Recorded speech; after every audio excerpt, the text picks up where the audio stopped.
Bismillahirrahmanirrahim. Alhamdulillahirrabbilalamin. Assalatu wassalamu ala rasulillah wa ala alihi wa ashabihi man tabi'ahum bi ihsan ila yaumil amma ba'd. Harun al-Rasyid, pemimpin yang mencintai sunnah dan ulama. Pemutarbalikan fakta hampir terjadi di setiap babak sejarah Islam. Kejadian yang baik disusupi berita bohong dan palsu, kemudian dinilai menjadi kejadian yang buruk. Tokoh panutan ditampilkan menjadi pemeran antagonis yang layak untuk mendapat cercaan, bahkan doa yang jelek. Masyarakat awam pun gamang, bingung bagaimana dari sejarah Islam ini, ya, bagaimana yang harus diambil, bagian mana dari sejarah-sejarah ini yang bisa diambil panutan, ya, untuk dijadikan teladan. Akhirnya generasi muda Islam itu tumbuh dalam kekaguman dengan tokoh-tokoh penjajah yang jauh dari nilai-nilai Islam. Dan mereka membenci dengan pahlawan-pahlawan yang memperjuangkan keluhuran agama mereka. Di antara tokoh yang menjadi sasaran penghancur karakter adalah Khalifah Abbasiyah Harun al-Rasyid rahimahullah. Para perusak sejarah Islam mencoba menggambarkan image Harun al-Rasyid dengan tampilan seorang yang gemar mabuk-mabukan atau sebagai seorang pemabuk. Malam-malamnya adalah hidup foya-foya, seorang diktator yang dikelilingi selir dan para penari. Mengapa image ini perlu ditampilkan? Karena beliau khalifah terbaik Abbasiyah, pengibar bendera jihad, dan sangat besar perhatian terhadap ilmu dan ulama. Seorang figur teladan yang ingin dibuat sebagai pecundang yang mengecewakan oleh musuh-musuh Islam. Harun al-Rasyid diangkat menjadi khalifah pada malam Sabtu 16 Rabiul Awal 170 Hijriah, bertepatan dengan 14 September 786 Masehi. Ia menggantikan kedudukan ayahnya yang wafat, yakni Khalifah Al-Mahdi. Saat diangkat menjadi pemimpin tertinggi kerajaan, Harun al-Rasyid baru menginjak usia 25 tahun. Memuliakan ulama. Harun al-Rasyid adalah seorang raja yang dikenal memuliakan ulama. Ia begitu mengagungkan agamanya, tidak suka perdebatan dan banyak bicara. Dan ia sangat mencintai sunnah Nabi SAW. Dalam beberapa risalahnya, Al-Qadiyat memiliki kesan yang mendalam pada figur Harun al-Rasyid.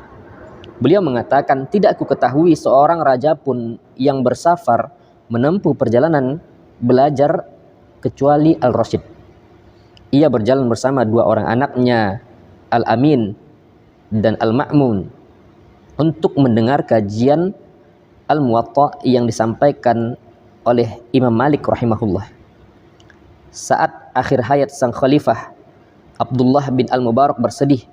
Ia duduk penuh duka sampai orang-orang pun menghiburnya.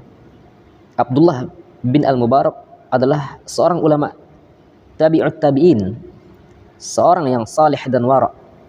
Orang seperti beliau bersedih dan menangis ketika Harun al-Rasyid hendak wafat. Abu Muawiyah Ad-Dharir mengatakan, tidaklah aku menyebut Nabi SAW di hadapan Al-Rasyid kecuali beliau mengucapkan salawat untuk junjunganku. Kemudian aku riwayatkan sebuah hadis kepadanya. Rasulullah SAW bersabda, sungguh aku ingin berperang di jalan Allah, kemudian terbunuh, kemudian hidup kembali, kemudian terbunuh lagi. Mendengar hadis itu, Harun al-Rasyid menangis terseduh-seduh. Yang mana hadis ini selengkapnya adalah sebagai berikut.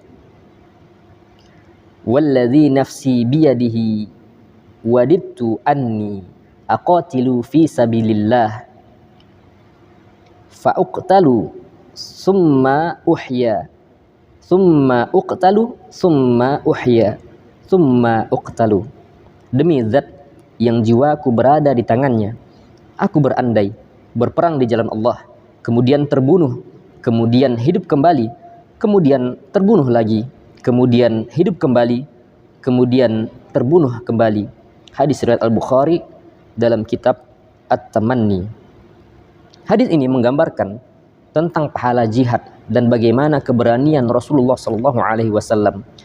Wafat di medan perang bukanlah perkara yang mudah.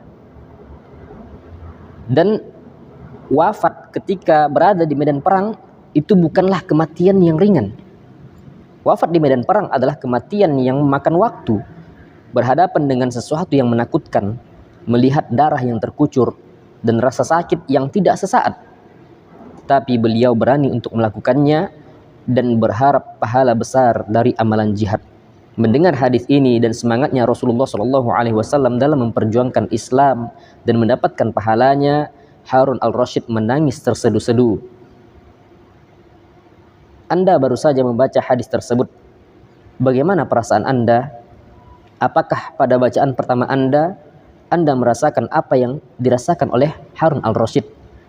Anda mengalami seperti apa yang dia alami?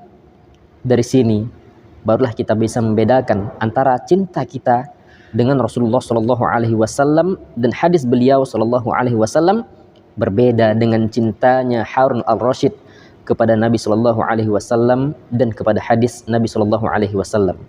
Diriwayatkan oleh Imam Ibnu Asakir dari Ibnu Aliyah, ia berkata, Harun al-Rasyid menangkap seorang zindik, yakni orang yang merusak akidahnya. Ia memerintahkan agar si zindik ini dipenggal. Kemudian si zindik ini berkata kepada Harun, engkau tidak akan memenggal kepalaku. Aku akan membuat orang-orang berhenti dari ulah burukmu, jawab Harun. Si zindik ini berkata, apa yang bisa kau lakukan terhadap 1000 hadis yang telah kupalsukan atas nama Rasulullah SAW? Semua hurufnya telah terucapkan. Ia menakuti Harun. Kalau dia mati, maka siapa yang bakal menunjukkan hadis-hadis palsu yang telah beredar tersebut? Karena dia yang membuat, dia pula lah yang tahu mana yang menjadi ucapan-ucapan yang telah dibuatnya. Tetapi Harun al-Rasyid tidak menggubris tawarannya. Dengan percaya diri ia menjawab, apakah kau tidak tahu wahai musuh Allah tentang keahlian Abu Ishaq al-Fazari dan Abdullah bin al-Mubarak? Mereka akan menelitinya dan menilainya huruf per huruf. Ini membuktikan bahwasanya nanti para ulama ini yang akan mengoreksi hadis-hadis yang telah dipalsukan oleh si zindik tersebut. Kemudian sanjungan para ulama kepada Harun al-Rasyid. Para ulama memuji Khalifah Harun al-Rasyid atas keadilannya dan kesalehannya. Fudail bin Iyad rahimahullah berkata, tak ada seorang pun yang kematiannya lebih kutangisi dibanding kematian Amirul Mukminin Harun. Ya, aku berandai kalau Allah Subhanahu wa taala mengambil jatah usiaku untuk ditambahkan kepada usianya.